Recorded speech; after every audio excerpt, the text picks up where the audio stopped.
Thank you so much. Okay, so hello, everybody, and welcome to Dickinson Live. We're so happy to see you all today, and we have guests from Germany and Albania, Paris, Spain, Brazil, England, places all over the US and around the world. I am Marianne Noble. I am your Zoom master and co-organizer of this with Elizabeth Petrino, who's the president of Emily Dickinson Society. So here in Washington, the daffodils have been blooming for a week and the cherry blossoms are going to peak this weekend. And DC always has the most beautiful springs, but I think that there's actually something just heartbreakingly beautiful about this one. And it's surely because of the horrendously enclosed winter that we've all endured, no matter where we've been. Albania or Japan or New Hampshire or Washington, wherever. It is just so great to be in spring. So before we begin today, I have two announcements. So as you hopefully have heard, we've actually discovered that a number of people aren't getting messages from EDIS, which is good to know, but you all evidently did. As you have hopefully heard, the annual meeting of the Emily Dickinson Society will be taking place remotely again this summer, August 6th and 7th. And the title for the meeting is Stratford-on-Avon, Accept Us All, Dickinson and Shakespeare.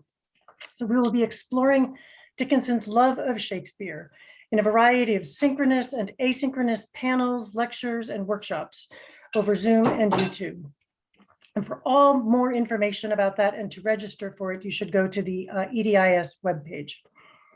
My second announcement today is that the second talk in our Dickinson Live series will take place on Friday, April 16th at 2 p.m. And our speaker will be Antoine Cazé, who's a member of the board of the Dickinson Society and a poetry scholar at the Université de Paris, Université de Paris.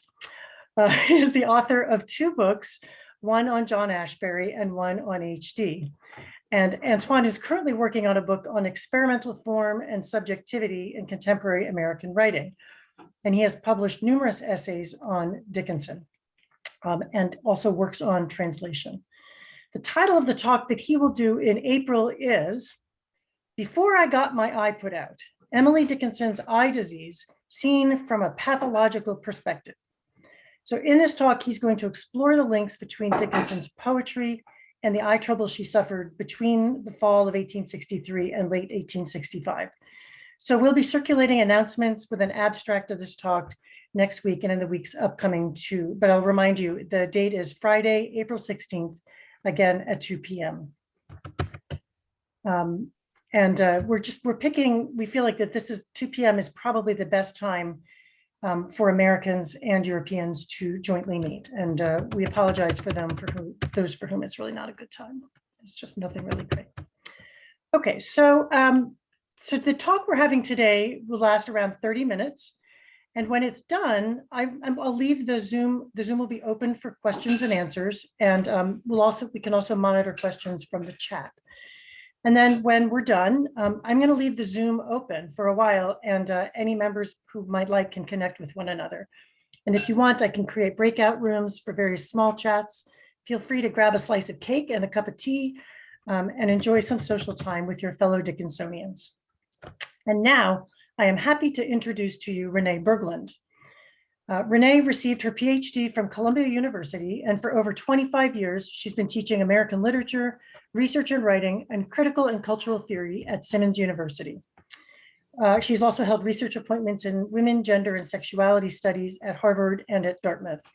And she's received a number of very impressive fellowships, a Fulbright, an NEH, the Sloan Foundation, and the Arts and Humanities Research Council of the United Kingdom. Renee is the author of 3 books.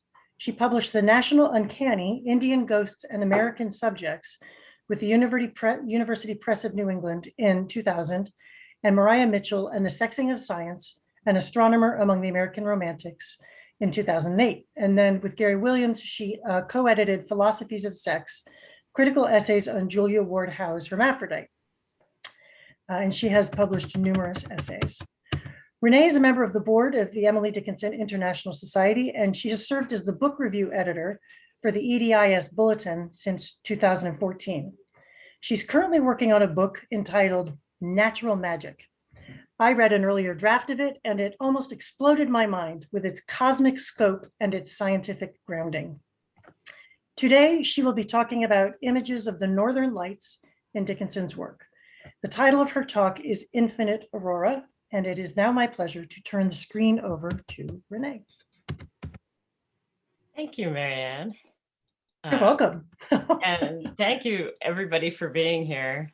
I'm going to do this mostly as a PowerPoint. So right now, I'm going to share my screen. So give me a moment while I get that going.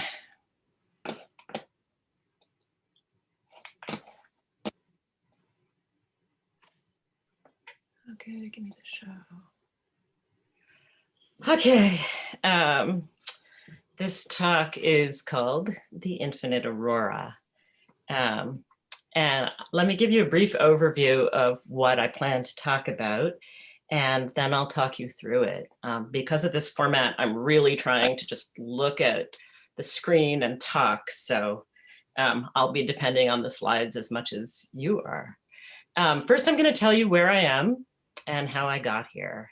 And then I will talk a little bit about Struck Was I Nor Yet by Lightning, which is the riddle poem that's at the center of this talk today. I want to give you some information about how the Aurora Borealis worked for 19th century American experience. And I can't move forward until I admit somebody. Okay, let's see. So I'm gonna take care of the okay. admits. Because of that, I seem out of my slideshow somehow. There we go. Okay, my back. Yes. Okay, once I talk about the American experience, I will then talk specifically about the Dickinson Circle in the early 1850s when they were just texting like mad teenagers. And then I'll talk about some context, some literary context for the Aurora. Finally, I'll return to a few specific Dickinson poems and touch briefly on Sick Transit, Of Bronze and Blaze, and finally, Struck Was I. So that's my plan. Where am I and how did I get here? I am on sabbatical. Thank heavens. And I am working on a narrative history, a story of science in the 19th century that frames 19th century science as a conversation between Charles Darwin and Emily Dickinson. And for that whole book, I'd say the overarching image for me is probably I Died for Beauty. I imagine Dickinson and Darwin in the years after both of them died, talking about the complicated relationship between truth and beauty across the 19th century. And that's my way into talking about science, but also to talking about philosophy and poetry. So that's my large project. The paper today is from a chapter about the Aurora, Dickinson's view of the Aurora. Everyone who's here today has helped me with thinking through this. And this is a very brief list of some of the scholars who I'm particularly drawing on in my paper today, but I did want to have this list here. I won't be citing scholars by name as I go along, but I wanted to front them because these scholars have really, really helped me as I try to figure out this stuff. So thank you. Okay, the riddle poem. Struck was I nor yet by lightning. Lightning lets away power to perceive his process with vitality. Maimed was I, yet not by venture. Stone of stolid boy, nor a sportsman's peradventure. Who mine enemy? It's a riddle. Who's she talking about? What is it that struck her but didn't strike her? That hurt her but didn't hurt her? She goes on elaborating the paradoxes. Robbed was I, yet intact.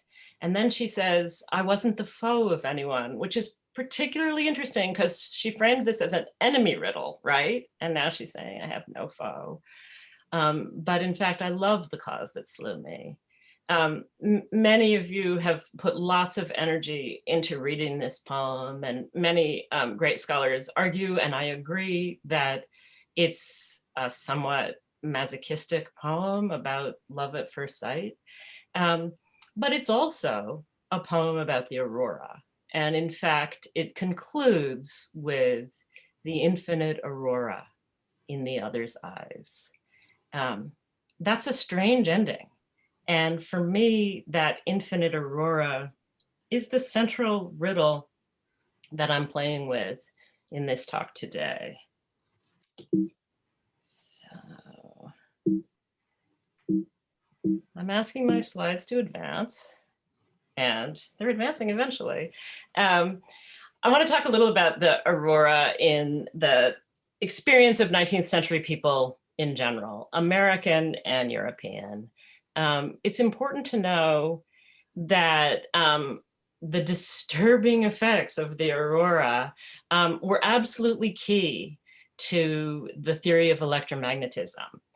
This quotation comes from Mary Somerville, who wrote On the Connection of Physical Sciences. And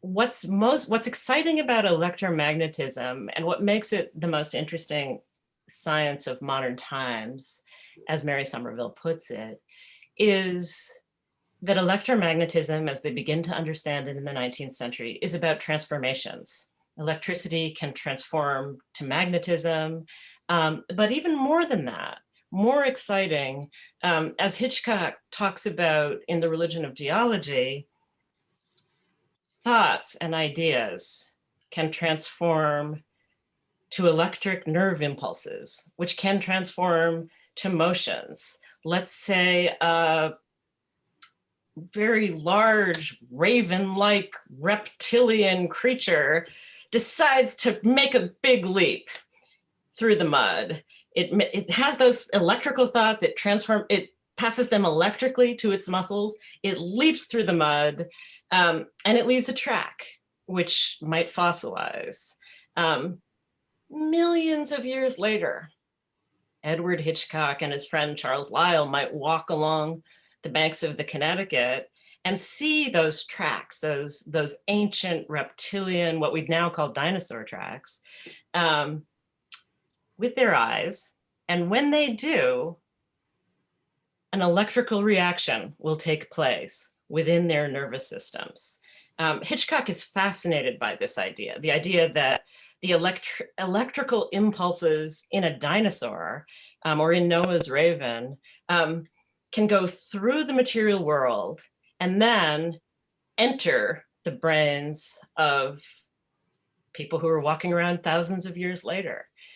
This is such an exciting idea for Dickinson and her peers in the 19th century. It thrills them to the core, because the idea is that there's this electricity that passes through the material world from one person to another.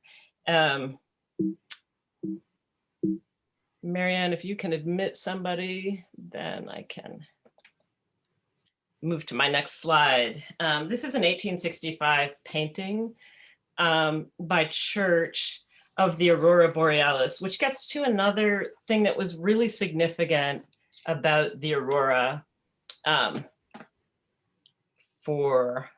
what's happening here? There we go. Another thing that was really significant about the aurora for 19th century Americans was that they imagined it as northern. And during the Civil War, it became an incredible symbol of the electric excitement, cleaning fire of the North. This painting shows an Arctic expedition, and I don't know if you can really see, but if you look, you'll see the ship is frozen into the ice.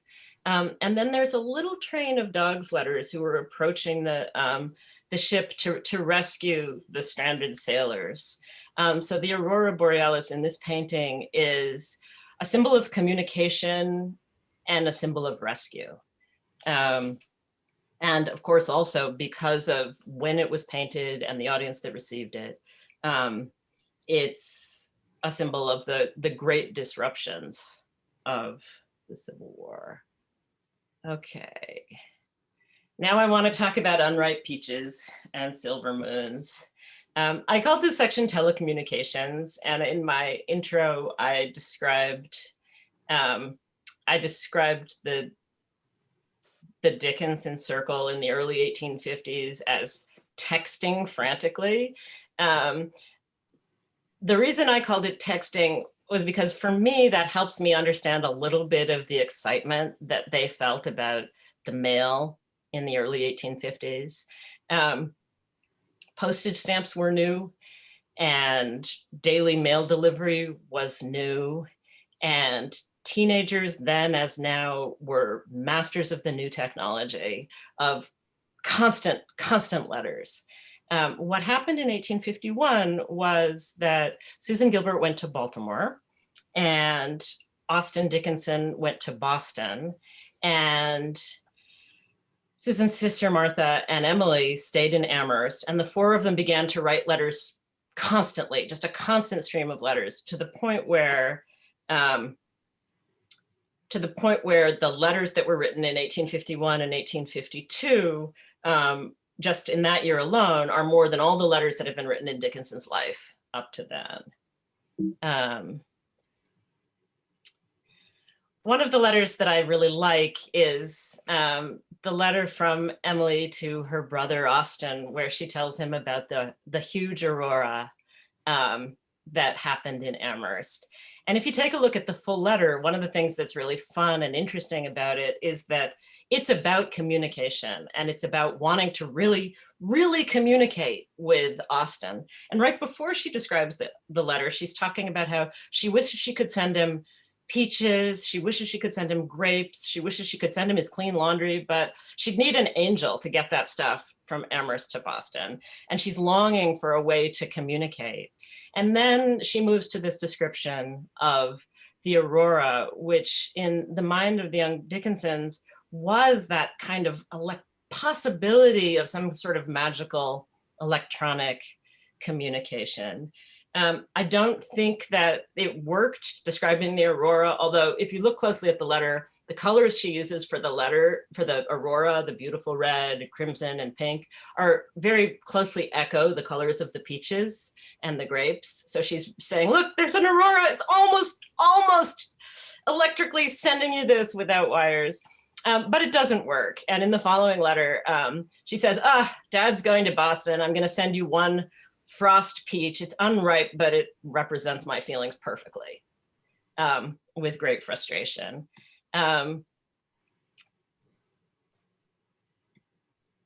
This is a letter that she writes a week later to Susan, and this is the Silver Moon letter, which is probably familiar to many of you as a passionate love letter, which also has telepathic themes. She really wishes that she could somehow communicate across distance without having to use paper. She talks about maybe the rain will send my thoughts. I picked this part of the letter because of the native ether, where Longfellow's poetry revels all the day. And the fact that that's how she introduces the idea that she and Susan are the only poets. So this is the aurora image again, with that notion of reveling all the day, as poets are wont to do. Austin took it further. He wrote a telegram to Susan. And in his telegram, he invited Susan to telepathically attend a Thanksgiving party in Amherst. And then after the Thanksgiving party, he wrote back to her and said, oh, no one knew you were there, but it must have been really fun for you to telepathically listen in on the party. He said, I think maybe it was more pleasant than it would have been for you if your material form had been amongst us. It's just fascinating to me that as they're sending these passionate, frequent letters that are very triangulated between the three of them, they keep returning to playing with ideas of telepathy.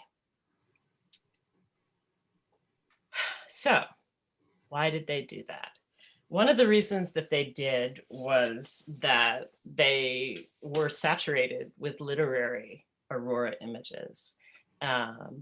probably the best known sort of foundation for this way of thinking comes from Childe Harold, where Byron talks about the electric chain that binds the mind of each person to natural phenomenon, that it's an electric chain, he says. And he said that long before Hitchcock described a telegraphic system of the universe. But these romantic ideas, I think, are very closely related. In American novels like Hobomok and The Scarlet Letter, auroras work that way as telepathic communication devices, right? So that you look up in the sky and you get the message. In Hobomok, it's a ghost ship. In The Scarlet Letter, it's a big, big A. Another really interesting telepathic moment in 19th century literature is at the end of Jane Eyre, when Rochester miraculously calls to Jane, and she feels a peculiar sensation, which she says is not a miracle, but it's nature doing her very best to connect these two souls. And the souls that she's describing are Jane and Rochester. Those are three that probably were shaping the Dickinson Circle's ideas, four that were probably shaping the Dickinson Circle's ideas about auroras in the early 1850s. The next one that is quite significant was after the exchange of letters, and that's Aurorally by Elizabeth Barrett Browning, where Browning actually takes the name Aurora as the name of the woman poet, the iconic woman poet. So what happened with their love triangle is a story that's familiar to all of you. Eventually, Susan married Austin and moved into the Evergreens next door. And Emily and Susan's relationship continued for a long, long time, but it may have gotten a little bit less love lettery and a little bit more professional poet-y. One of the reasons that this may have happened is that Dickinson published a poem. In 1852, she published Sick Transit in the Springfield Republican. She did not want to do this. A clerk of her in her father's firm submitted it, and it was published against her will. But nonetheless, when it was published, there were a couple of things that were really exciting about that page 2 of the Springfield Republican. One was the header, where the editors invited her to start a private correspondence with them. That was really, I think, significant and life-changing for Dickinson. The poem, she didn't talk about its publication, and she doesn't seem to have been excited. But the other thing that I want to point out is the Aurora, right next to the Valentine in the Springfield Daily Republican that day. The King of the North shook out the shimmering folds of his banners, red, Argentine, and golden. And I think it must have been amazing for Dickinson to open the paper, find a published poem she didn't expect, and find it garlanded, heralded by an Aurora. As you know, at some point in the Emily and Susan relationship, Emily decided to really dedicate herself to the journey up the distant hill of poetry and to try to really reach toward the ages. I think that one of the main reasons for that was her inspiration, the inspiration that she drew from Elizabeth Barrett Browning.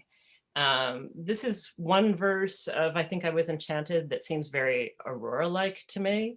And it's my contention that for Dickinson in the early 1860s, this notion of being an Aurora was an idea of taking all of the love and passion and excitement about relationships and also about communication that she'd had in her circle in the early 1850s, and moving it into a private but also ageless space of poetry.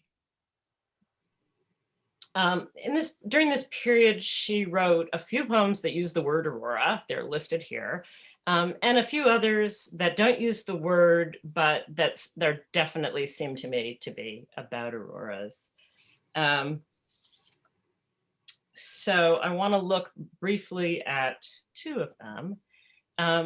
The first is Of Bronze and Blaze. Of bronze and blaze, the north tonight, so adequate it forms, so preconcerted with itself, so distant to alarms.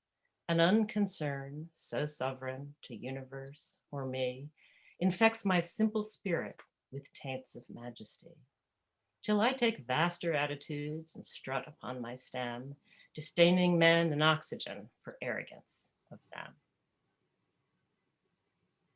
My splendors are menagerie, but their completeless show will entertain the centuries when I am, long ago, an island in dishonored grass, whom none but daisies know.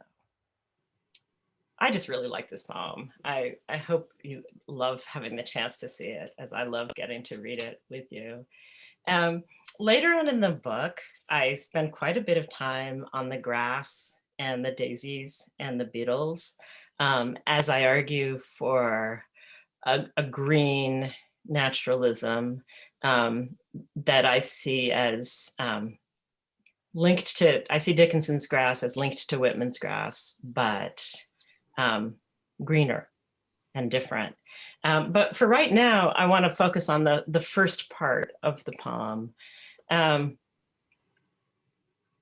And if we look, starting with an unconcern, so sovereign to universe or me, infects my simple spirit with taints of majesty. That's describing the effect of the aurora on the poet. Till I take vaster attitudes and strut upon my stem, disdaining men and oxygen for arrogance of them. I think this is a moment where the poet is saying that she is an aurora, that she has become an aurora, and that she has the electrical energy, the telepathic ability, and also the grand, infinite planetary scale that she imagines an aurora will have. For Dickinson and her peers, the aurora was imagined as something that came from the earth, that came from the magnetic fields of the earth or from disturbances in earth weather. That's not how we see it now. Now we see auroras as space weather, and we imagine that it's solar flares coming out from the sun and then hitting Earth's atmosphere that create the aurora.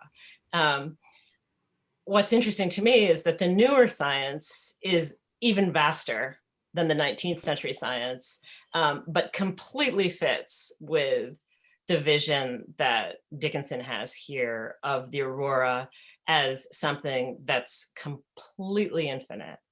And yet, for her, it's also tied at the end of the poem to an individual person and an individual body. And I love the way that it can go from one to the other, from the infinite to the very, very private. We can come back to these. I hope we'll have lots of time for discussion, but I want to move now to the last poem that I want to discuss, which is Struck Was I.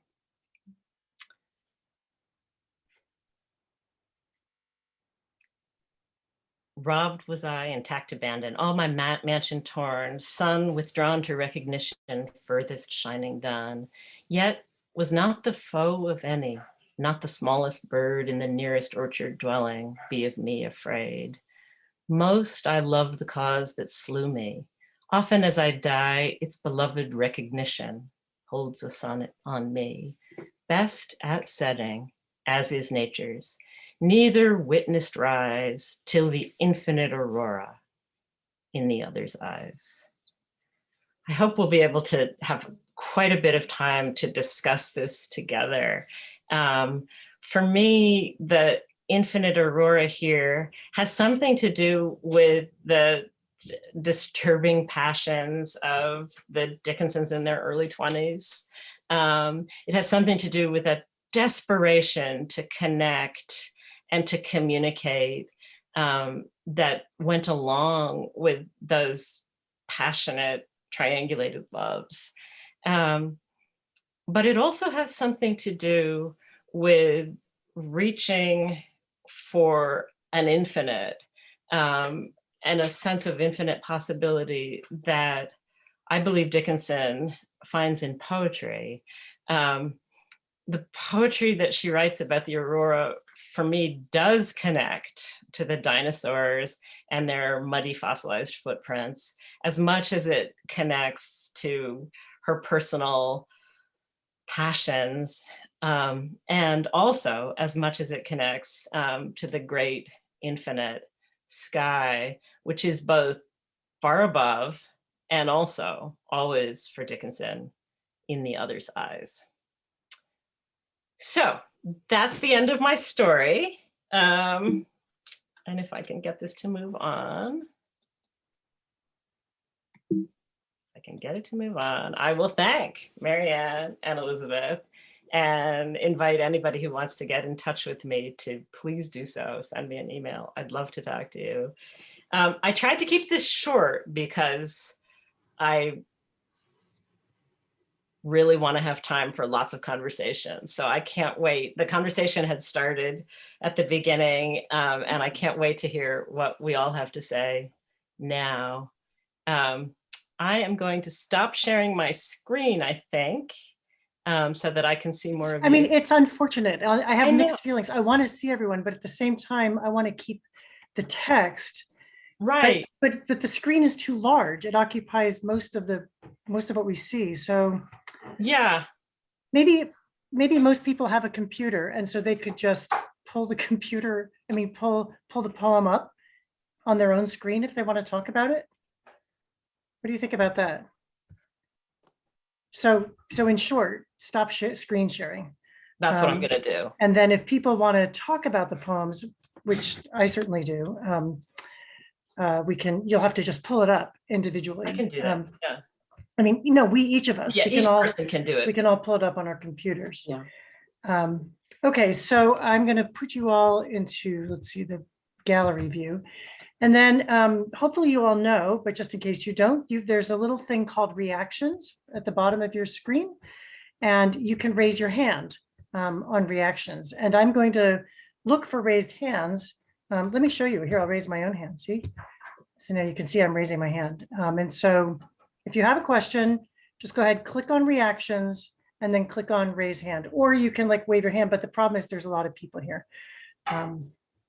So Marianne, will you keep watching for hand raises as I try to answer questions? Yes, Okay, and I do see a hand from Nancy Pridgeon, and so Okay. Nancy, take it away. Drag the shared screen. Oh, that's good to know. Thank you. Okay. Go ahead, Nancy. Nancy, I think you need to unmute yourself.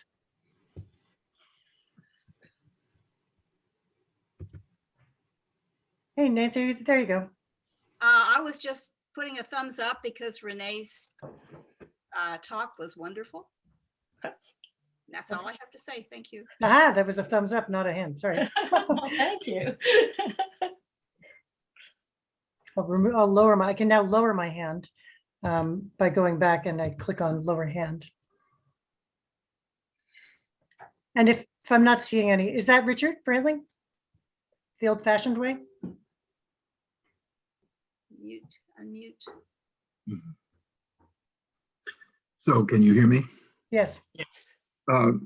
Renee, I really enjoyed that, and I was delighted to hear your plans to frame your discussion, at least part of it, in terms of the dialogue between beauty and truth that Keats introduces, and he could certainly be added to your list of romantic authors that you have established.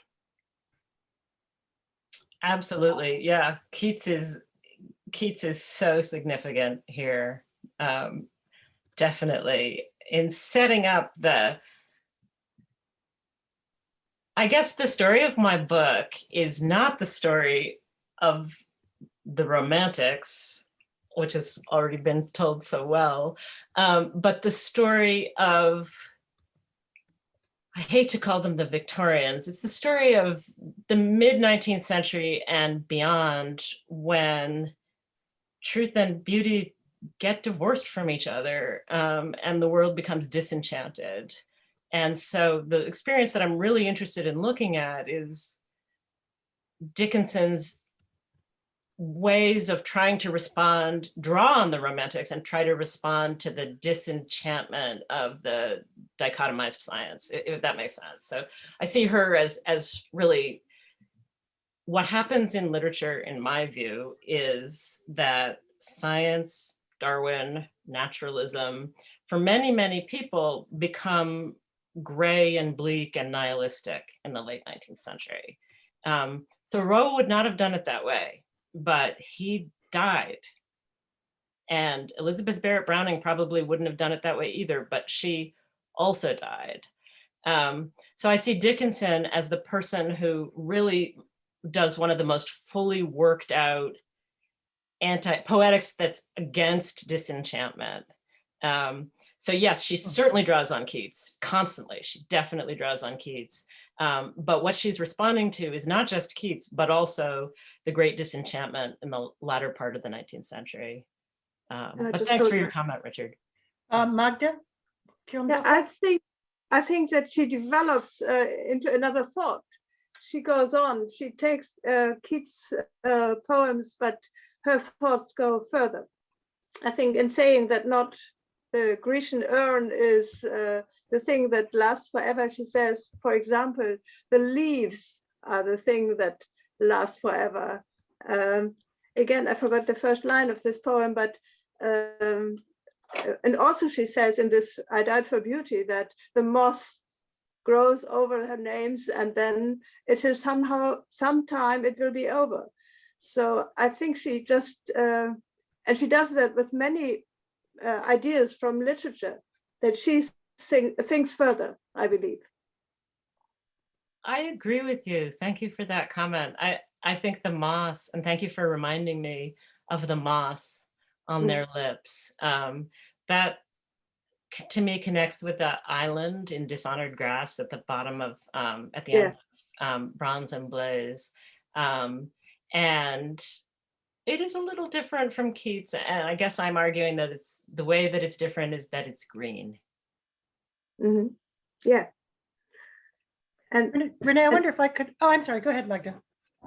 I also think that electricity is plays an important part in many of her poems. For example, this The Furthest Thunder that I heard, where she talks about the waylaying lights. I find that a very fascinating poem that also tells us that the electricity is a very vital agent in our lives and in our connections, in our thinking. Absolutely. Renee, if I could, I have a question.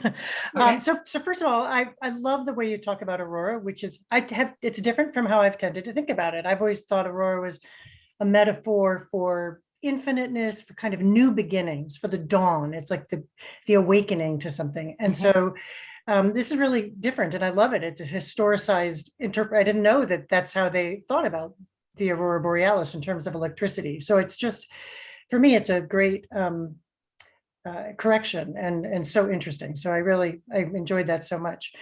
I've always been very perplexed and feel myself perplexed again. So I want to hear your thoughts on the idea of most I love the cause that slew me. And just your thoughts about that, because it seems like such an odd thing to say, you know, if the cause that slew you is your love, like I was killed by love, you know, thunderstruck, then that's like, I'm in love with love. It doesn't seem, you know what I mean? It seems very not related to the person. So she's talking about a person. Why call the person the cause? It's just intriguing. And I would love to hear your thoughts about that line. So the story that I am reading into the poem right now is a story about Susan Gilbert Dickinson, and it's a story about a love for a person that has to change and become a love for a vocation.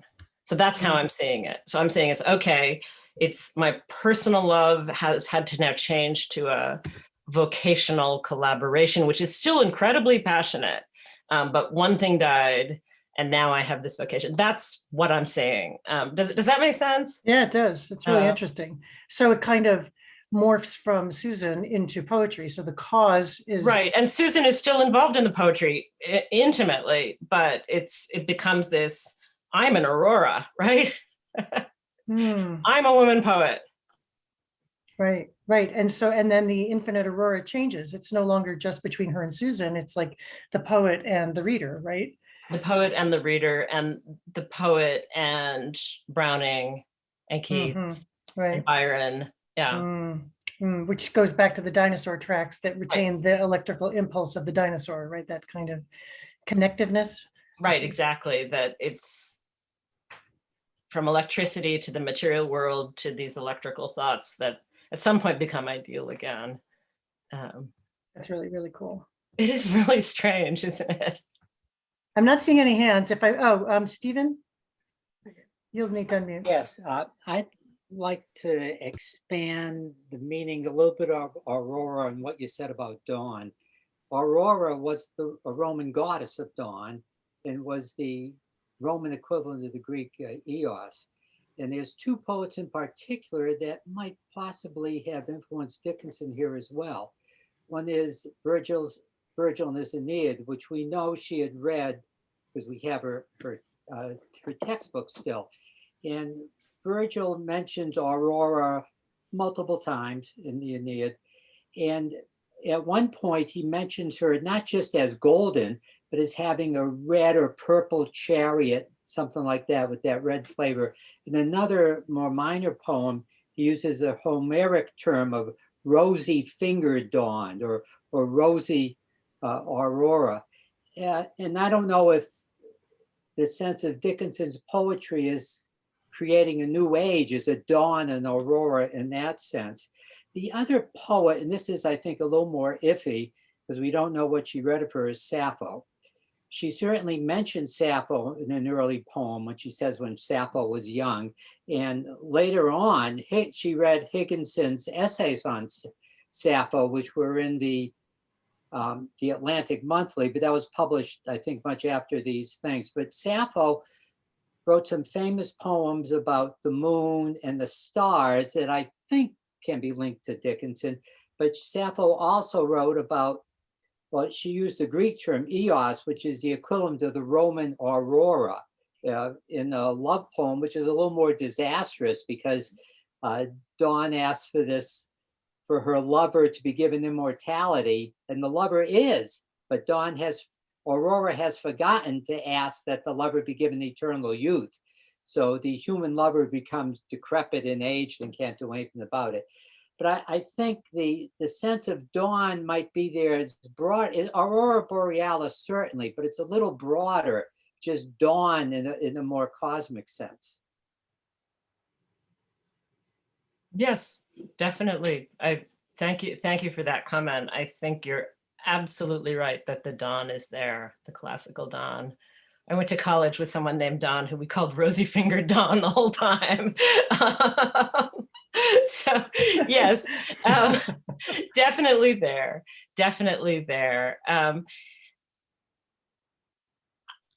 don't find a bad inconsistency there. I find a good, enriching addition, another perspective.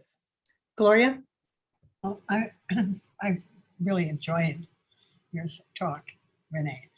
And I find that almost all of the poetry that I read, which is quite a bit, in Emily Dickinson, it's over and over again her religious point of view.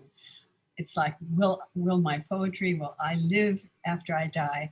But I will live in this electric, this metaphysical connection between all of life. And it's very beautifully brought out in the Aurora poems, which I was not familiar with. Thank you. Well, thank you for your comment. I agree. I find it,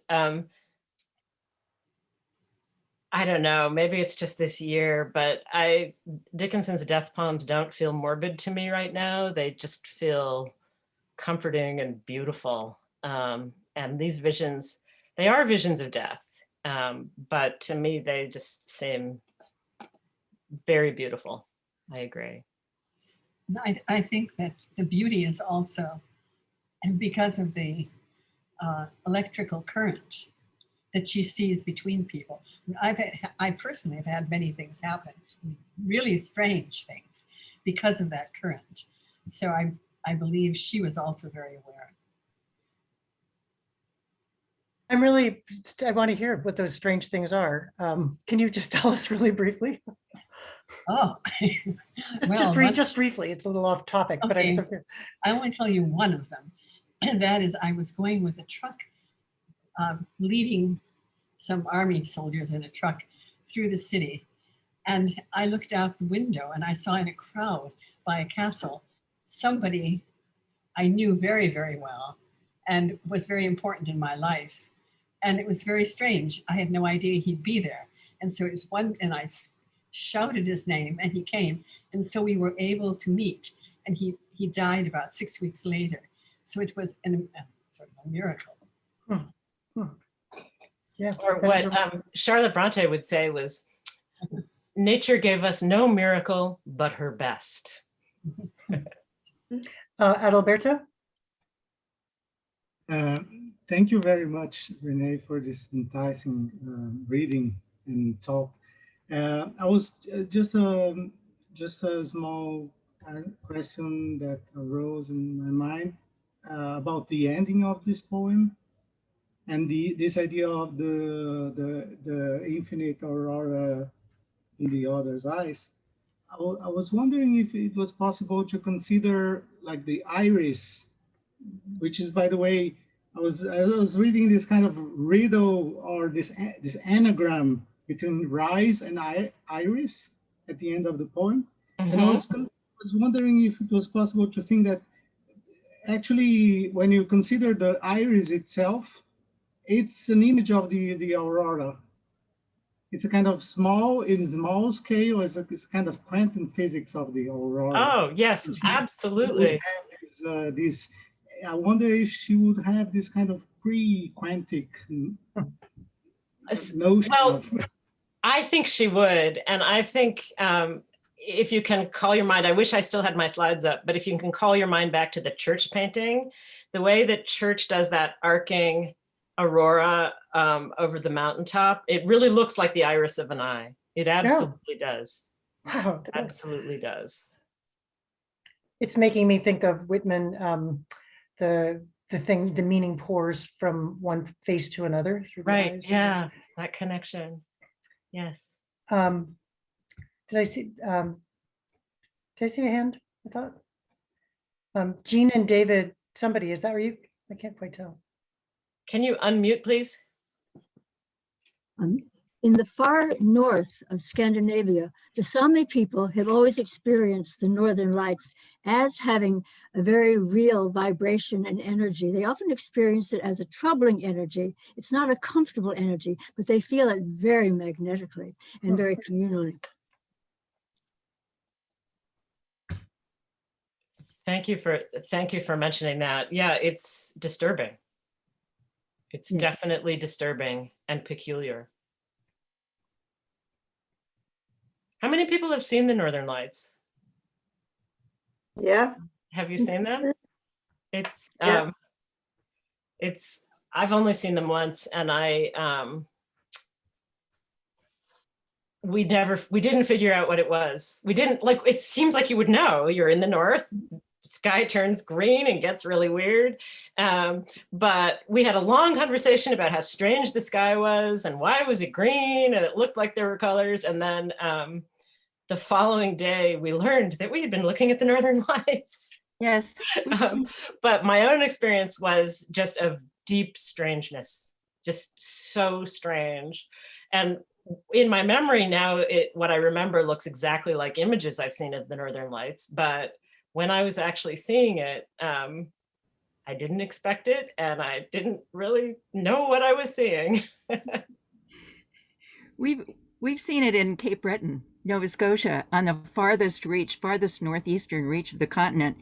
And we did know it was coming, and we lay on the ground for a long time. It's not, shooting stars, you can't, they're here and there, and you can't see them fast enough. But the Aurora Borealis stretches out for a long period of time.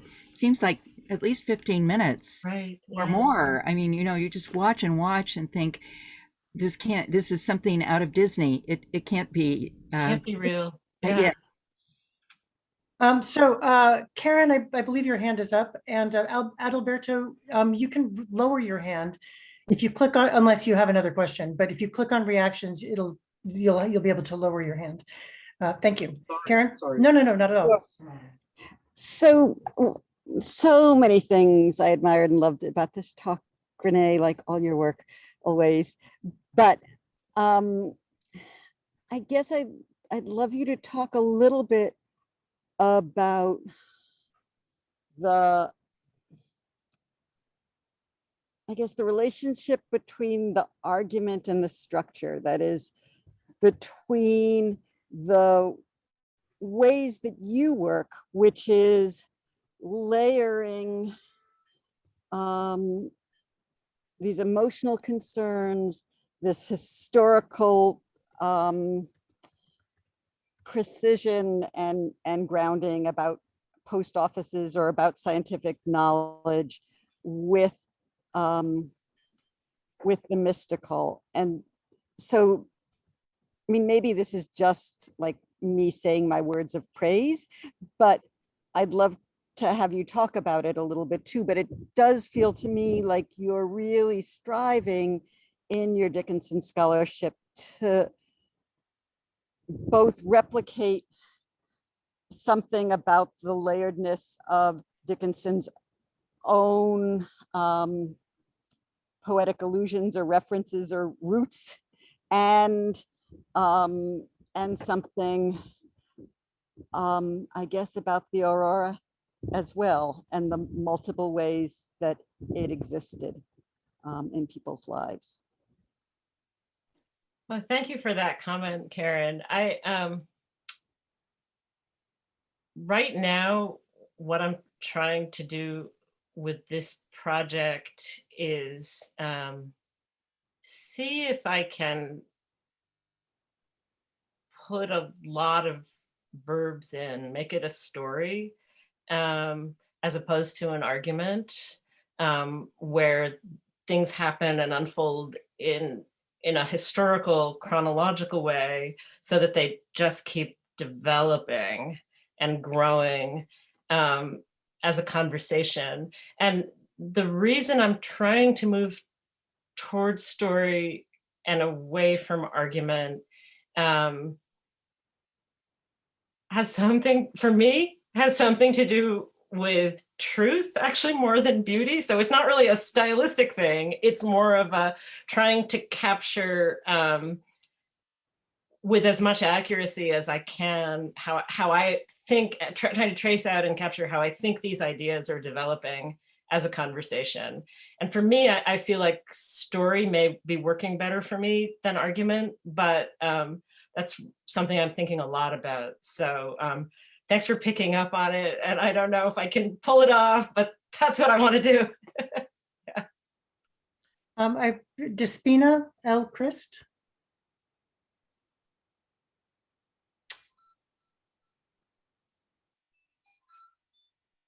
Despina, you have your hand up and you're on mute. And I hear a really cool little electrical sound. Beep, beep. Despina, I'm afraid I'm not going to be able to call on you, but there you go. Anyone else?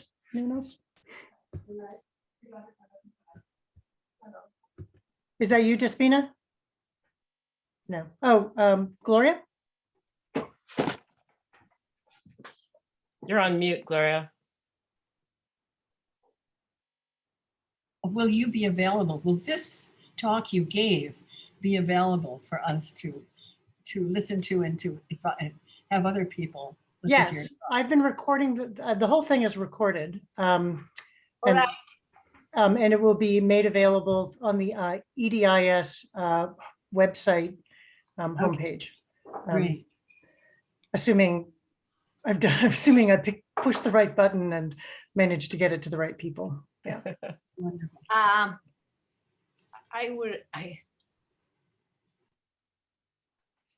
Despina? I think you can hear me now. Can you? Yes. Okay, good. I just found out. I just want to thank Renee for all these beautiful things that she said.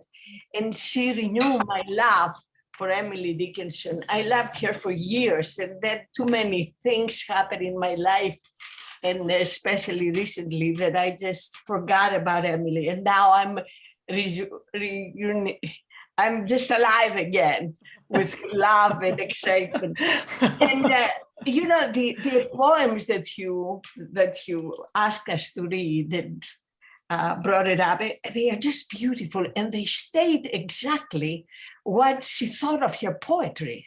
She claims herself an Aurora and declares herself an eternal poem.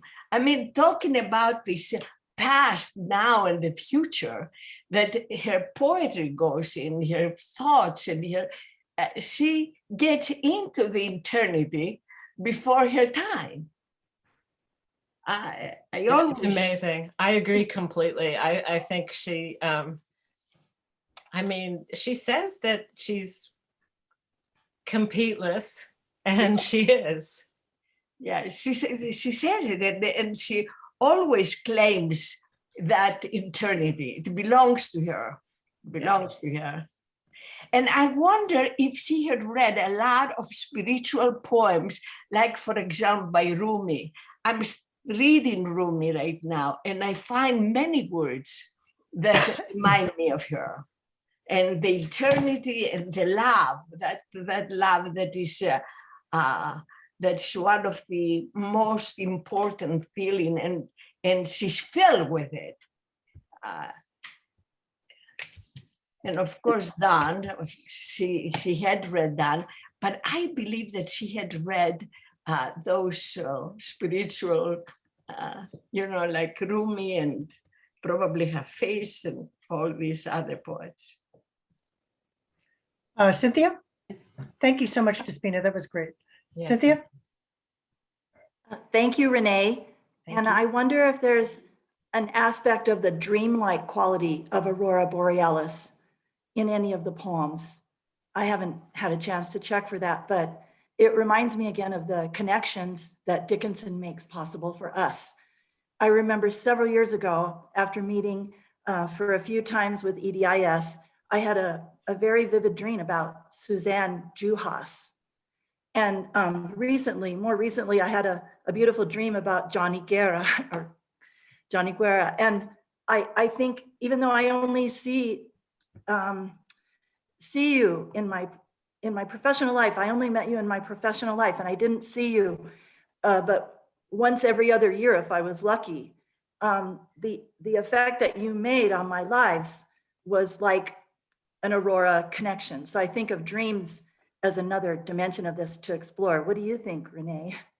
Oh, thank you so much for that comment. I heard what you said about dreams, but then I was even more struck by what you said about community. I mean, it seems very sort of meta appropriate to me that we're talking about trying to connect electronically and that we're doing it here together this way. I think it seems very apt. Yes. Thank you so much. Antoine? Thank you, Marianne. Thank you, Renee. It was a fantastic talk. I think everyone agrees. I was really fascinated by the painting by Church. It tried to capture this aurora in such a beautiful way. It made me think that one of the difficulties of doing that is that the aurora is a moving phenomenon. Yes. And so as I was thinking about this, hearing you all talk, I was thinking how Dickinson is also fascinated by the the dynamics, if I may say, between movement and stability, as in the beginning of Bronze and Blaze, in which you have the bronze that kind of arrests you, and then the blaze is much more dynamic and moving and, you know, open and unpredictable. And yet Bronze and Blaze share the B and the Z sounds, so they're connected in a kind of in a very poetic way. So I was wondering if you have noticed that she always, when she talks about or writes about natural phenomena, she's always interested in the transformations, the moments when there's a change. I'm thinking of, you know, when, how does it go? And thunder piles ground and crumble ground away. Sorry, the words escape me, but you see the poem I mean? That would be poetry. So poetry would be that capturing that tension between the stability and movement. Just a thought. Yeah, absolutely. I completely agree. If Marianne had offered me 2 hours to talk, I would have spent a long time on the excitement in the village letter about the Aurora. For one thing, because she sort of dramatizes that she got the letter from her brother and she was reading it out loud to her father, but trying to keep out the bad parts. And so she sort of tells that whole thing. It's very conscious about communicating by letter. But then another thing that I'm just fascinated in that letter is that their father runs and rings the church bells and wakes everybody up, and everybody comes rushing out into the street and has that experience of not knowing what it is and thinking that something must be on fire, it must be a disaster, because church bells were used to announce fires, right? That's an older communication, that's what it's for. And so it's just this, it's a very sort of meta letter about communication transformations. It definitely is. So it's about different ways of trying to communicate all the same sort of things. And that sense of communication, transformation, and as you were putting it, dynamics seems very connected in the letter that starts this out. And I could talk about that letter for 2 hours, but I will not do that right now. Thank you. Great.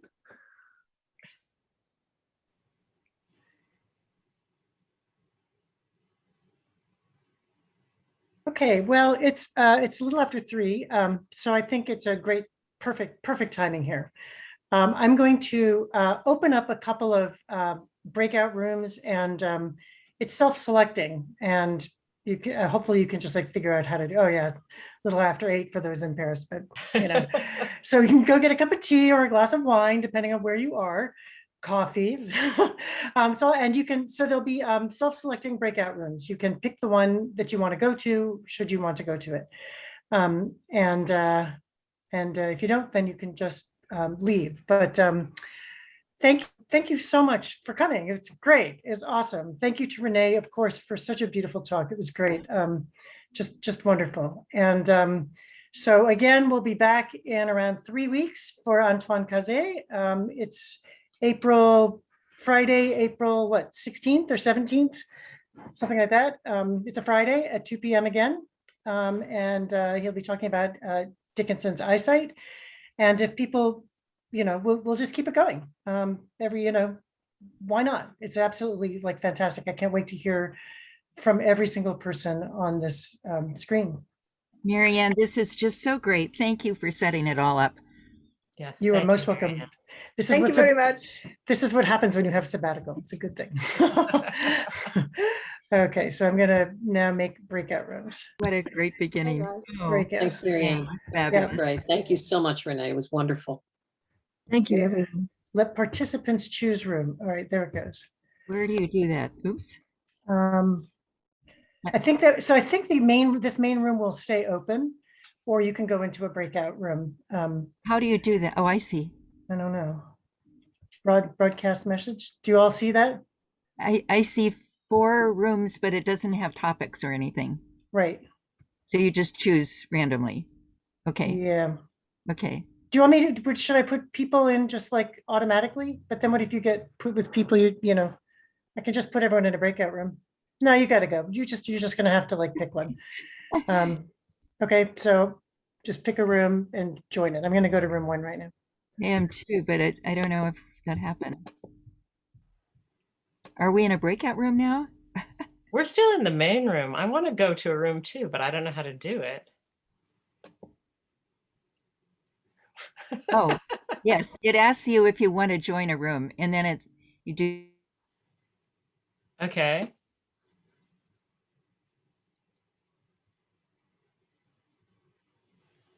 There, I see.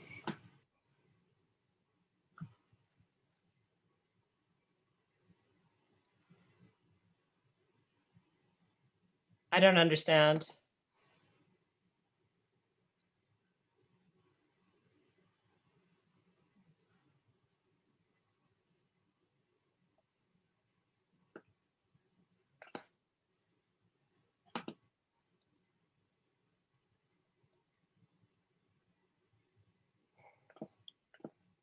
Gloria, are you in the same room as me? I'm sort of in the main room still. Yeah, me too. I don't understand how to get into a room. I think you go down below and you choose it. There's a little, in mine anyway, it says breakout rooms and right before reactions. Okay, I clicked on that. There are 4, and I have room 1 and 2 is empty, 3 is empty, and I think 4 has Brunhilde Kandi. So there's nobody in those. Okay, let's just stay in our room. And then there's our room and room 1. Right. That sounds good. And now 4 moved into room 1 maybe. Or not. So how are you guys? Oh, this was so nice. It was so marvelous to be here. I think that the pandemic is dreadful, but this is one advantage, that it's opened up these Zooms and everything for people to be closer. Yeah, the international aspect of this is just so cool. Wonderful. Yeah. And I can see you so clearly. It's crazy. You're right here. It's wonderful. I was going to mention that I did quite a study on the Romantic German period. And there was this lady from Kiel who's here somewhere who probably knows about it. But I'm a composer, and I had to write this work on Heinrich von Ofterdingen, who was one of the early Romantics, and all of Emily Dickinson. I kept thinking, all these caves and different descriptions she uses were in that little period of like 2 years or 3 years of the early Romantics. And the main one, who only lived a short time, was Novalis. Right. And he is the one who did the Heinrich von Ofterdingen. So it's interesting, the parallel. And the thinking then, this open thinking of the time here in the early German Romantics. And that was the time of, I think Kant was alive. So that all this philosophical thinking. So she was way ahead of her time. And I was going to ask who, there was somebody, I think he was in France, who did those metaphysical things with women screaming and making high noises. What was his name? Sort of like a voodoo kind of a character. But that she would probably have heard of him too. So there was quite a bit of metaphysical talk going around. Yeah. But I think is the closest when she talks about his electricity. That is quite wonderful. And the Aurora, I have named many movements of symphonies after phrases from Emily Dickinson. Oh, perfect. And so I put a little footnote. Right. So nobody knows. I never composed it for Emily, but she's credited there. Oh, that's lovely. And then I have one work, the Second Symphony. I have Aurora Borealis, Aurora. So all the parts of the Aurora are the movements. Oh. But I didn't know about Emily's poem. I would have called it after her. I would have taken them from one of the things that I love is that newspaper that newspaper where you can see that her poem and then the announcement of the aurora is right next to it. I just think that's so cool. So Melba, how are you? Where are you? Can you all hear me? Yes. Oh, good. Yes. I wasn't quite sure how my sound was going to work. You know, I'm doing pretty well. Still homebound for the pandemic, but you know, these kind of events are just wonderful to have a chance to do this in the middle of the day. Oh, it's Melba, where are you? Where are you? Oh, Western Massachusetts, Amherst. Oh, isn't that where she's from, Emily? Yes, yes. Oh, I'm out in Dickinson world. How wonderful. Yeah. Of course, the museum is closed for the pandemic and is entering an extended period of closure for some really exciting renovations. So we don't get to go back soon, but it'll be I think the transformation will be remarkable with all of the new restorations they're going to have done. Are you from Amherst? Not originally, but for the last 20 years, I've been living out here. Yeah. Oh. Wonderful. Anybody been vaccinated? No, not You here. got the vaccination, Gloria? Then Germany's way behind. I'm in Germany, and I am highest risk, and I have not had one vaccination. Oh, that's so frustrating. So Yeah, I stay inside my apartment, and then people bring food to the door. Oh, it's So terrible. So this is wonderful for me. I mean, Yeah. I've never been so social since it started. That's funny. I was able to get vaccinated. My mother's vulnerable and I take care of her. And that was one of the first categories was people who take care of a vulnerable person, which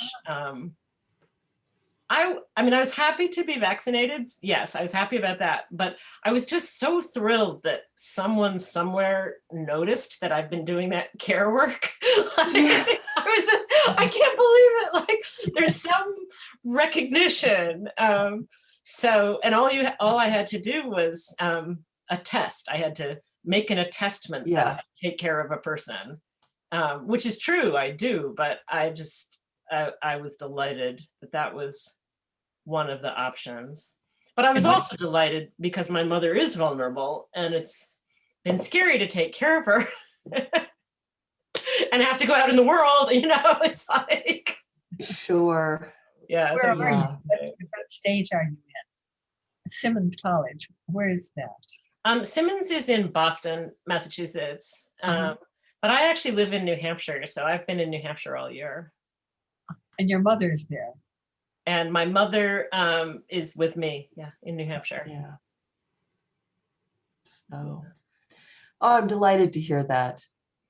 You know, that at least you're started on the process. I don't know, have you finished? I've finished. Yes. You finished, great. Yes, I had both shots and the second shot was 2 weeks ago. So I'm completely through the process. All right. As is my mother. So I'm very happy about that. Yeah. But I'm so sorry that Germany is rolling them out so slowly. That's really, Germany has been so great in the first part of the pandemic, and then the vaccination isn't going so well. And now it's very bad. We're in the third wave, and it's like thousands, 20-some thousand new cases a day. I'm so sorry. Yeah. And this is I think the mutation, which is more dangerous. But politically, there are people who, from a certain party, who got up and said, well, look, there are people without masks. It doesn't exist. It's all just fake. There's a party who's like that. So they have been causing trouble too, spreading it. Oh, so frustrating. But it could be that the virus, this virus is somehow, I hope it doesn't come to America, but somehow it spreads more easily. Right. And- That's what and they it adds say about the different people. variants. Yeah. Yeah. Yeah. It's amazing we're living at this time. It is really amazing. Yeah. And I know, I have friends who have little babies. These are students. And you think these babies were born during the pandemic. And they're going, their first years of their lives will be, and nobody knows how long it's going to last. And in Germany here, they said, first of all, that it would probably be over in a year or whatever. And now they're saying it might go on for years. I don't believe it will. I think it'll be over within a few years. I think the worst of the pandemic is going to end. I think it'll be like the flu. Probably there'll be a low level that continues. I think so too. But what I'm excited about is at least the predictions that I've read are, so what I read about this, and I find it convincing, is that as the pandemic ends, there will be a time of just social grief where we're just all even sadder than we are now because we're processing all that's happened. And then we're going to have something like the Roaring 20s. We're going to have an explosion of creativity and exuberance and joy. But that's a ways from now, I think, that exuberance. But I love to think of that, that's coming at the end of it. Yeah. Jim, are you back? I think you're muted. You are muted. Yes, I can't hear you. I'm sorry, I get so furious with people who don't unmute. It's so hard. Yeah, but I went into another room temporarily, but I was the only one there, so I came back. Oh, I'm glad you came back. So I don't know what the exciting things are. So I also wonder, is Philip here and is 28, Zoom 28? Are those people here? NDSU. I don't know if they're here or not. Maybe it's just the four of us. So Jim, are you in Massachusetts too? I am. I'm in Acton. Oh, which is so next to Concord. So we have one person in Germany, two in Massachusetts, and I'm in New Hampshire. Right.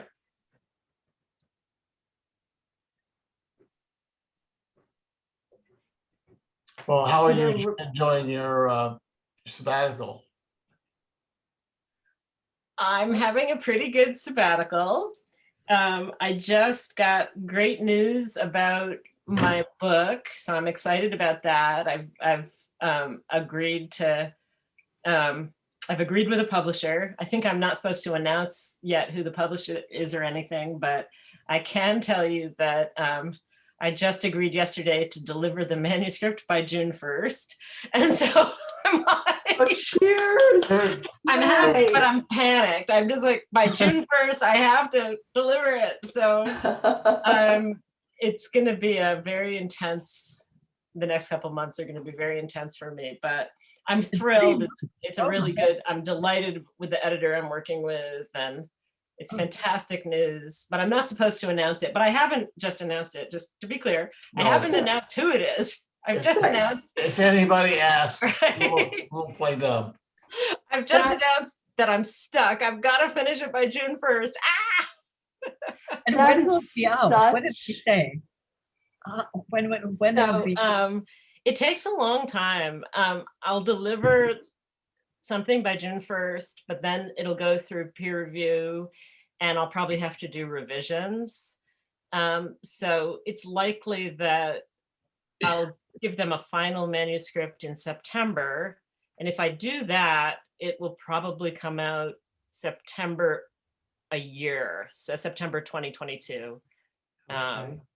So it'll take some time, but it's, so it should land in the Renaissance, right? In our post-COVID Renaissance. Everybody wants to buy lots of books. Exactly. Yes, your book will explode. So what I was trying to do and have managed to do is to get a trade contract with wide distribution and really try to write it as a trade book. So Okay. that's the storytelling challenge, is to really make it appeal to a wide audience. So that's what I'm trying to work on. I don't know. We'll see. Yeah. We'll see. Good luck. Can I tell you what I kept thinking about Yes, as you please. were talking about struck was I yet not by lightning? There are, it's not thematic connection, but there's this progression of images in it that just reminded me so much of Dare You See a Soul at the White Heat. You know, in the sense that there's a striking, and of course in the other poem it would be a hammering. Right. There's some kind of environment where you're deprived of oxygen, all right? And then there's this explosive transformation. Oh, wow. The key difference is that the other doesn't get brought into your poem until the end. That's when you see the infinite in the other's eyes. In Dare You See the Soul Heat, Dare You See a Soul at the White Heat, the other is brought in the first two lines. Crouch within the door, watch this unfold. And it emotionally, it makes the poem very different, you know, about when you encounter that other. Because in the poem you picked, the other appears at the end, and it's kind of like, there's the communication and the fulfillment. Right. Yeah. Oh, that's a great pairing. Thank you, Melba. I love it. You're really love welcome. it. Yeah. I was just like, you know, it's like there's just, and it's not a theme, it's just a sequence of images that show up. Yeah. That's so interesting. Well, I am afraid that I am going to have to go. So I'm gonna log out now, but goodbye. Thank you very Bye. much. Thank